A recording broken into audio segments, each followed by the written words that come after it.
the People's Republic of Bangladesh.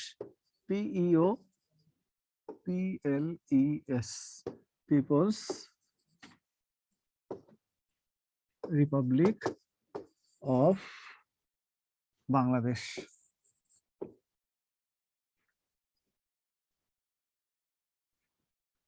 The People's Republic of Bangladesh. লিখছেন। এইবার আসেন সংবিধানের 4 মূলনীতি।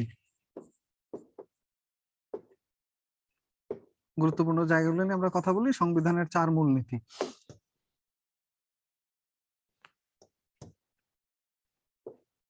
চার মূলনীতির প্রথমটা হলো জাতীয়তাবাদ।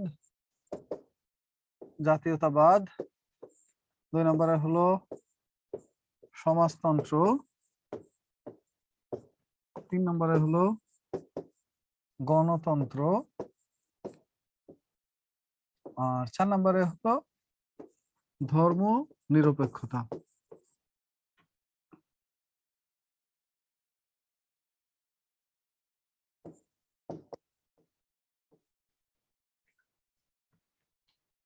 ধর্ম নিরপেক্ষতা।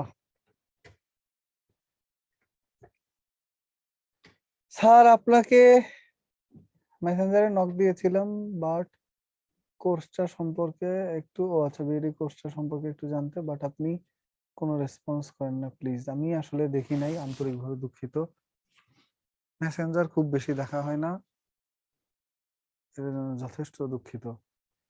স্যার মাস্টার্সের ফাইনাল পরীক্ষা শুরু রবিবার থেকে, পাগলা পাগলা লাগছে, জিআই পণ্যের মতো আপনার স্পিড। আচ্ছা, লিখছেন এই 4টা। এখন দেখেন, জাতীয়তাবাদ এটা হলো বাঙালি জাতীয়তাবাদের উপর ভিত্তি করে আমাদের স্বাধীনতার সূচনা হয়েছিল। কত সালে? 52 সালে। আমাদের মুক্তিযুদ্ধে সহায়তা করেছিল সমাজতান্ত্রিক দেশ রাশিয়া, এবং এই রাশিয়াকে খুশি করতে আমরা সমাজতন্ত্র নিছি। আর এছাড়াও গণতন্ত্র পৃথিবীব্যাপী একটা জনপ্রিয় দেশ পরিচালনার উপায়, তাই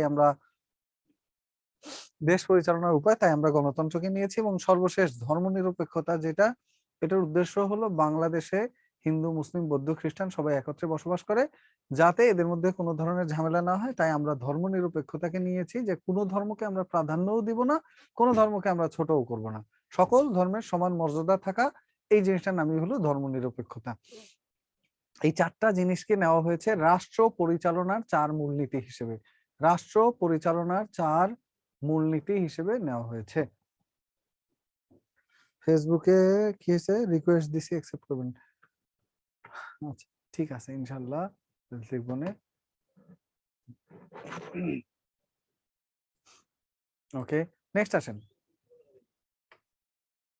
পরের যেটা, সেটা হলো 7টি তফসিল। এটা গেল 4টি মূলনীতি।